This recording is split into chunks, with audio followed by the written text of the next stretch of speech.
Students, इस video में हम अमोनिया के प्रिपरेशन के बारे में पढ़ेंगे। अमोनिया को किस तरह से बनाया जा सकता है। तो अमोनिया के प्रिपरेशन के दो मेथड होते हैं। Number 1 laboratory method and number 2 commercial method. Laboratory method का मतलब होता है जब हम लैब में अमोनिया को कम अमाउंट में बनाते हैं कुछ टेस्ट करने के लिए, तो उसे बोला जाता है लेबोरेटरी मेथड। और जब वही अमोनिया हम लार्ज स्केल पे बनाएं यानी कि इंडस्ट्रियल लेवल पे, तो उसे बोला जाता है कमर्शियल मेथड। अब वन बाय वन हम दोनों को कवर करेंगे। Number 1 laboratory method. तो इस मेथड में क्या होता है एक बार देखें। तो लैब में हमें अमोनिया बनाने के लिए दो चीज़ों की ज़रूरत पड़ेगी। एक तो अमोनियम क्लोराइड और दूसरा कैल्शियम हाइड्रोक्साइड। यहाँ अमोनियम क्लोराइड की जगह कोई दूसरा अमोनियम साल्ट भी लिया जा सकता है। इसी तरह से कैल्शियम हाइड्रोक्साइड की जगह कोई दूसरा बेस भी लिया जा सकता है। तो on small scale ammonia obtain by the reaction of ammonium chloride और any other ammonium salt with strong base. तो हमें अमोनिया बनाने के लिए अमोनियम क्लोराइड चाहिए प्लस कैल्शियम हाइड्रोक्साइड। दोनों की रिएक्शन होने के बाद अमोनिया बनेगी और साथ में कैल्शियम क्लोराइड एंड वाटर, ये बाई प्रोडक्ट के रूप में हमें मिल जाते हैं। देखिए इस डायग्राम में हमने इस टेस्ट ट्यूब में अमोनियम क्लोराइड और सोडियम हाइड्रोक्साइड दोनों को लिया है। इसे हीट करते हैं। हीट करने के बाद अमोनिया बनती है। वह अमोनिया इधर से निकलकर इधर कैल्शियम ऑक्साइड चैम्बर में पहुंचती है। कैल्शियम ऑक्साइड क्या काम करता है यहाँ पर, जो अमोनिया प्रिपेयर हुई है यहाँ इधर टेस्ट ट्यूब में, तो उस अमोनियम में काफ़ी अमाउंट में मॉइस्चर होता है। तो उस मॉइस्चर को कैल्शियम ऑक्साइड एब्जॉर्ब कर लेती है और अमोनिया को ड्राई कर देती है। अब ड्राई अमोनिया इधर से चलता हुआ इधर गैस जार में इकट्ठा कर लिया जाता है। तो इस तरह से हम ड्राई अमोनिया को ऑब्टेन कर लेते हैं। अब इसमें कैल्शियम ऑक्साइड का क्या काम हुआ, कभी भी ये एग्जाम में पूछ लिया जाता है। तो कैल्शियम ऑक्साइड मॉइस्चर को एब्जॉर्ब करने का काम करता है।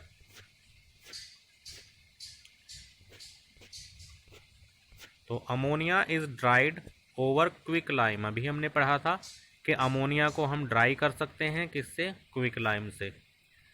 CiAO, ये आई नहीं होगा, CaO यानी कि quick lime does not react with ammonia. तो क्विक लाइम या CaO अमोनिया से रिएक्ट नहीं करता, इसीलिए ये केवल मॉइस्चर को एब्जॉर्ब करता है और हम इसका यूज़ कर लेते हैं क्विक अमोनिया को ड्राई करने में। तो quick lime absorb the moisture. इससे अलग H2SO4, anhydrous CaCl2 and P2O5, इनका यूज़ भी जनरली मॉइस्चर को एब्जॉर्ब करने में किया जाता है, लेकिन अमोनिया के केस में हम इनका यूज़ नहीं करेंगे। किस लिए नहीं करेंगे, क्योंकि ये सभी अमोनिया से रिएक्शन कर जाते हैं और कोई अलग से कंपाउंड बना देते हैं। इसीलिए H2SO4 या एनहाइड्रस CaCl2 और P2O5 का हम यूज़ अमोनिया को ड्राई करने में नहीं करते। अब इस वीडियो में देखेंगे कि अमोनिया को किस तरह से हम बना सकते हैं लैब के अंदर। तो वीडियो ध्यान से देखें। Preparation of ammonia. The test tube containing a mixture of ammonium chloride and calcium hydroxide is heated. After some time, ammonia gas is evolved. The gas is passed through the lime tower, where the moisture is removed. Drying is necessary because water vapor is one of the products formed. Ammonia gas, being highly soluble in water, has to be dried quickly to prevent it from dissolving. Dry ammonia gas, being lighter than air, is collected in the inverted gas jar by the downward displacement of air. Calcium chloride is left behind in the test tube. A moist red litmus paper is used to check for the presence of ammonia in the jar. The red litmus paper turns blue because ammonia is. Preparation of ammonia. तो इस video में हमने देखा कि ammonia generally basic in nature में basic होती है, क्योंकि रेड लिटमस को ये ब्लू कर रही है, तो इसीलिए इसकी नेचर होती है बेसिक।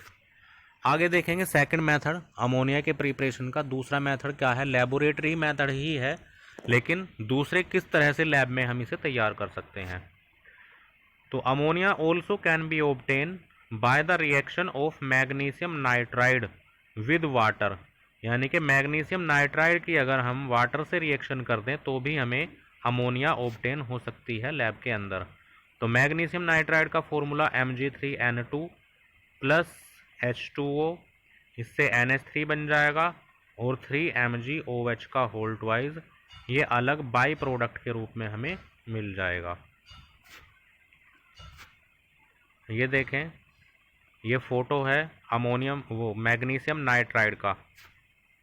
ऐसे ही ये मैग्नीशियम नाइट्राइड पाउडर फॉर्म में है। तो इस मैग्नीशियम नाइट्राइड की अगर वाटर से रिएक्शन कर दें तो हमें अमोनिया और साथ में मैग्नीशियम हाइड्रोक्साइड ऑब्टेन होता है। आगे देखेंगे कमर्शियल मेथड। या कमर्शियल मेथड का मतलब होता है जब हम लार्ज स्केल पर अमोनिया का प्रोडक्शन करना चाहते हैं तो उसे बोला जाता है commercial method. On large scale ammonia is prepared by Haber process, यानी कि उस प्रोसेस का नाम होता है हैबर प्रोसेस, जिसके द्वारा हम अमोनिया को लार्ज अमाउंट में ऑब्टेन कर सकते हैं। देखते हैं हैबर प्रोसेस में क्या होगा। In this process nitrogen react with hydrogen, यानी कि नाइट्रोजन और हाइड्रोजन दोनों को ही कंबाइन करके रिएक्ट करके हम इस प्रोसेस के द्वारा लार्ज अमाउंट में अमोनिया बना सकते हैं। तो N2 + 3H2 रिवर्सिबल 2NH3, ये इक्वेशन होगी अमोनिया को बनाने की हैबर प्रोसेस के द्वारा। Favourable conditions for the manufacturing of ammonia by Haber process are, यानी कि अमोनिया बनाने के लिए हैबर प्रोसेस के द्वारा कौन सी फेवरेबल कंडीशंस होती हैं जिससे हमें लार्ज अमाउंट में अमोनिया मिल सके।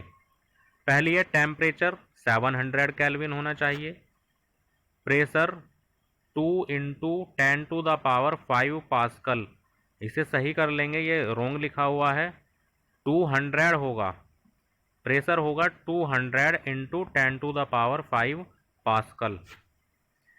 ऐसे ही इसमें कुछ कैटेलिस्ट होंगे जो रिएक्शन के रेट को बढ़ाएंगे। वो कैटेलिस्ट कौन से होंगे? ऑक्साइड्स ऑफ आयरन या एल्यूमिनियम के ऑक्साइड या पोटेशियम के ऑक्साइड।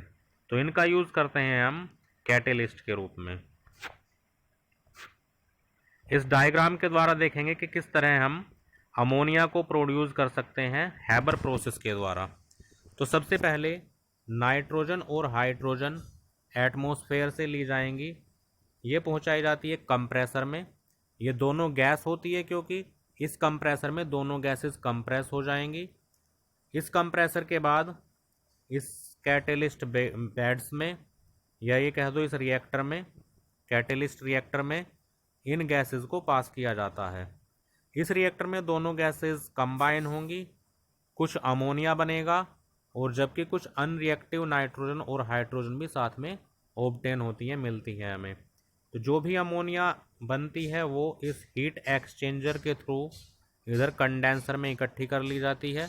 कंडेंसर में सारी अमोनिया जो गैस के रूप में होती है वो लिक्विड फॉर्म में हमें मिल जाएगी, और इस लिक्विड फॉर्म में जितनी भी अमोनिया बन चुकी है उस बनी हुई अमोनिया को हम रेफ्रिजरेटेड यूनिट में इकट्ठा कर लेते हैं लिक्विड रूप में, और कुछ जोन सी हमें अनरिएक्टेड गैसेस मिली थी नाइट्रोजन और हाइड्रोजन की, वो वापस इस कंप्रेसर से जाती हुई रिसाइकल कर दी जाती है हीट एक्सचेंजर के द्वारा, और वापस इस रिएक्टर में आ जाती है, और दोनों फिर से कंबाइन होकर अमोनिया बना देती हैं, और ये साइकिल लगातार इस तरह से चलती रहती है।